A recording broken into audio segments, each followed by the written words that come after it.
तो नमस्ते, मेरा नाम है जुनागली और मैं हूं दक्षिण कोरिया का निवासी। हमारे चैनल कोरिया का लाला में आपका स्वागत है। तो दोस्तों, आज मैं बात करने वाला हूं कुछ ऐसी जगह की जहां पे जाने का सपना हर स्टूडेंट देखता है, जहां पे जाने से मानो तुम्हारी जिंदगी की सारी समस्याएं खत्म हो जाती है, हमें ऐसी शिक्षा दी जाती है। उस जगह को हम सब लोग कॉलेज और यूनिवर्सिटी के नाम से भी जानते हैं। गलतफहमी दूर करने के लिए मैं अभी से बता देता हूं कि मैं इस वीडियो में इंडिया के एजुकेशन सिस्टम के हिसाब से कॉलेज, हमारे देश के एजुकेशन सिस्टम के हिसाब से यूनिवर्सिटी की बात करने वाला हूं। क्योंकि इंडिया में जो जगह हम 12वीं के बाद चले जाते हैं उसको कॉलेज कहते हैं और हमारे देश में उसको यूनिवर्सिटी कहते हैं। जैसे कि आप लोगों को पता ही होगा कि मैंने पुणे यूनिवर्सिटी के कॉलेज से 1 साल पढ़ाई की और अभी मैं कंटिन्यू कोरिया की यूनिवर्सिटी से हिंदी की पढ़ाई कर रहा हूं। इंडिया कोरिया दोनों के कॉलेज लाइफ में कुछ ऐसे अंतर हैं जो कि काफी स्पष्ट है और दोनों कॉलेज सिस्टम को अपने में यूनिक बनाते हैं। तो आओ यार, जानने की कोशिश करते हैं कि इंडिया और कोरिया इन दोनों देशों के कॉलेज सिस्टम में आखिरकार अंतर क्या है। पहला अंतर यह है कि इंडिया में कॉलेज में स्टूडेंट का टाइम टेबल पूरा बंद कराता है, पूरा फिक्स कराता है, लेकिन कोरिया में टाइम टेबल, मेरा मतलब तुम किस सब्जेक्ट को सुनना चाहते हो, यह सारा कार्यक्रम हमें स्टूडेंट को ही बनाना पड़ता है। इंडिया में एक साल पढ़ते वक्त मुझे कभी अपनी टाइम टेबल खुद लिखने की जरूरत नहीं पड़ी, क्योंकि यूनिवर्सिटी वाले खुद 2 महीने पहले लिख के बता देते कि मतलब यहाँ पे ऐसा ऐसा होने वाला है, इस दिन ये सब्जेक्ट होने वाले और मंडे से फ्राइडे तक तुम्हारा ये टाइमिंग रहेगा और इस टाइमिंग पे तुम्हारा क्या क्या सब्जेक्ट रहेगा। लेकिन कोरिया में ऐसा कतई नहीं होता। कोरिया की यूनिवर्सिटी की एक खास बात यह है कि तुम जिस सब्जेक्ट को सुनना चाहते हो, जिस टाइमिंग, मेरा मतलब जिस प्रोफेसर के सब्जेक्ट को सुनना चाहते हो, वो सब्जेक्ट तुम खुद चुन सकते हो और उसके हिसाब से पूरे साल का टाइम टेबल बनाना ये हमारे ऊपर है। इस बात है कि कुछ अच्छाई भी है और कुछ बुराई भी। अच्छा ये है कि अगर तुम्हारा ये प्लान सही तरह से काम कर गया तो तुम पूरे सेमेस्टर वही सब्जेक्ट सुन सकते हो, आराम से सुन सकते हो जिसको सुनने का तुम्हारा मन है। और बुराई ये है कि जरूरी नहीं है कि हर बार हमारा बनाया हुआ प्लान काम कर जाए, क्योंकि यहाँ पे हर एक सब्जेक्ट के लिए सीट रिजर्व होती है और रिजर्व संख्या के अंदर अगर तुम्हें वो सब्जेक्ट चाहिए तो तुम्हारा कंप्यूटर की स्पीड इतनी अच्छी होनी चाहिए, इतनी अच्छी होनी चाहिए कि सर्वर खुलने के जस्ट 2 सेकंड के अंदर तुम्हें उस पर क्लिक करना चाहिए। और अगर तुम्हारा बाई चांस क्लिक सही हो गया तो समझो तुम्हें वो सब्जेक्ट मिल गया। लेकिन अगर बाई चांस तुमने 1 सेकंड की देरी कर दी और या फिर बाई चांस वो सब्जेक्ट में सारे के सारे लोग भर गए तो समझो तुम्हारा वो सब्जेक्ट हाथ से निकल गया। इसके लिए हमारे कोरिया के स्टूडेंट्स क्या करते हैं कि सर्वर खोलने के कुछ दिन पहले प्लान ए से लेकर प्लान सी तक बनाने लग जाते हैं। अगर प्लान ए सही तरह से काम कर गया तो ये बहुत अच्छी बात है, लेकिन अगर by chance plan A fail हो जाता है तो उसके लिए हमें प्लान बी से काम चलाना पड़ता है। और अगर बाय चांस प्लान बी भी फेल हो गया तो हमें प्लान सी के हिसाब से ही सब्जेक्ट चुनना पड़ता है। लेकिन जैसे इंडिया में 1 साल के पूरे टाइम टेबल बंद कराता है, इसलिए स्टूडेंट को इस बात को लेकर ज्यादा सोचने की जरूरत नहीं पड़ती। और अब बात करते हैं दूसरे अंतर के बारे में। जैसे कॉलेज में सबसे एसेंशियल चीज क्या है जिसके बिना पूरा कॉलेज अधूरा लगता है? लड़की। हाँ, मतलब वो बात भी सही है, लेकिन उससे बढ़कर एक चीज कॉलेज में मौजूद करती है और वो है फ्रेशर पार्टी। सही बता रहा हूं कि मैंने इंडिया कोरिया दोनों जगह से फ्रेशर पार्टी करी है, दोनों में बहुत मजा आया। दोनों देशों के कॉलेज में जूनियर के स्वागत के लिए बहुत धूमधाम से फ्रेशर पार्टी रखी जाती है, इस बात में कोई शक नहीं है। लेकिन दोनों देशों के फ्रेशर पार्टी में एक बहुत बड़ा अंतर देखने को मिलता है और वो है डांस। इंडिया के फ्रेशर पार्टी में लोग पागलों के नाचते हैं, चाहे लड़का हो या लड़की।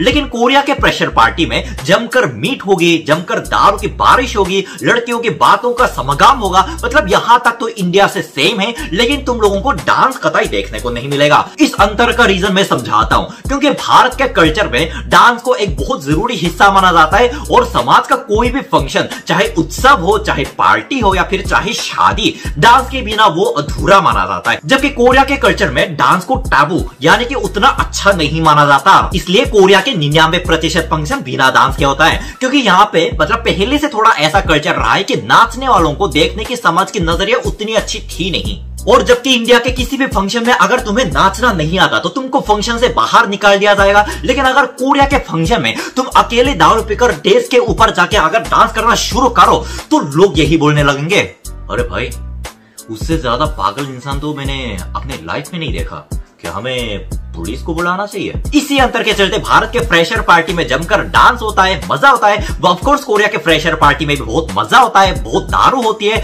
लेकिन भारत की तरह डांस कतई नहीं होता। तो सोच रहे होंगे कि अगर फ्रेशर पार्टी में डांस ही नहीं है तो हम लोग आखिरकार मजे कैसे करते हैं। जैसे मैंने पहले ही बताया था कि हम कोरियन लोगों को दारू पीते हुए मजे करना बहुत अच्छे से आता है, लेकिन हम लोग सिर्फ दारू ही नहीं पीते।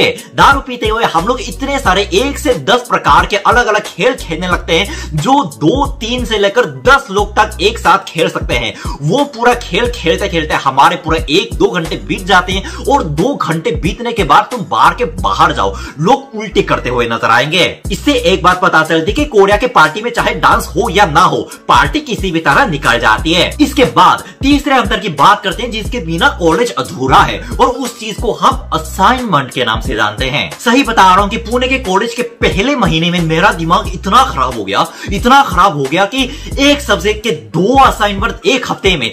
उसके पहले तक मुझे यह लग रहा था कि कॉलेज में बहुत मजा होता है, लेकिन यहाँ मजे तो दूर की बात है, असाइनमेंट के चक्कर में हमारा पूरा पसीना छूट रहा है। जबकि कोरिया के कॉलेज में इंडिया के मुकाबले में बहुत ही कम असाइनमेंट दिया जाता है, और फिर कुछ सब्जेक्ट में असाइनमेंट पूरे सेमेस्टर में ना के बराबर मिलता है। इस बात को भी दोनों देशों का एक अंतर की तरह देखा जा सकता है, क्योंकि भारत के समाज में प्रचलित सोच ऐसी है कि कॉलेज में चाहे बच्चों का एडमिशन हो भी गया, लेकिन वहां पे पढ़ाई रुकनी नहीं चाहिए। मेरा मतलब वहां पे भी बच्चों से पढ़ाई करवाया जाना चाहिए, ये लोगों की सोच है। जबकि कोरिया में ज्यादातर लोगों की सोच कैसी होती है कि बच्चे 1 से लेकर 12वीं तक क्लास करके जब बच्चों के मरने की हालत हो जाती है तब जाके उनके यूनिवर्सिटी में एडमिशन होता है। इसलिए यूनिवर्सिटी में पढ़ाई उन स्कूलों के मुकाबले में कम होनी चाहिए और बच्चों को ज्यादा आजादी देनी चाहिए। मुझे लगता है कि इसी सोच के चलते भारत में कॉलेज स्टूडेंट को इतना असाइनमेंट मिलता है, ससुरे के इतना असाइनमेंट मिलता है कि पहला महीना ही उनके दिमाग का पसीना छूट जाता है। जबकि कोरिया में मेडिकल यूनिवर्सिटी को छोड़ के किसी भी यूनिवर्सिटी में बच्चों को इंडिया जितना इतना असाइनमेंट नहीं दिया जाता। इसलिए कोरिया के यूनिवर्सिटी में पहले 1-2 साल बच्चे पागलों की तरह खेलते हैं,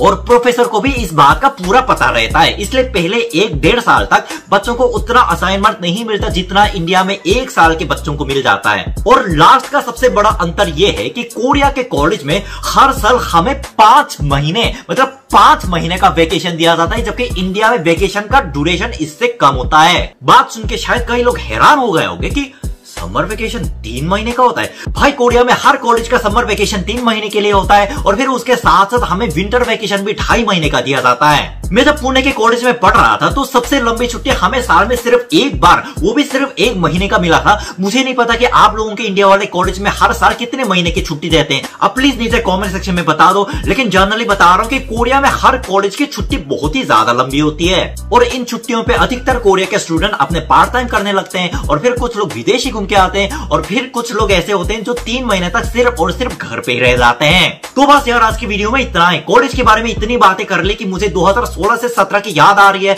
जब मैं इंडिया में रह के वहां के कॉलेज में पढ़ाई किया करता था। वैसे ये अलग बात है कि मेरा ध्यान पढ़ाई पे कम लेकिन क्लास के बाहर ज्यादा रहता था, लेकिन कॉलेज का लाइफ हमारी जिंदगी का एक ऐसा हिस्सा होता है जिसको तुम चाहकर भी वापस नहीं ले सकते, और जिसमें तुम सबसे ज्यादा मजे कर सकते हो, और तुम सबसे नए लोगों से मिलने का मौका तुम्हारा होता है। तो मैं वापस आऊंगा और मजेदार वीडियो के साथ, तब तक सावधान रहना है, सुरक्षित रहना है। जय हिंद के साथ जय साउथ कोरिया।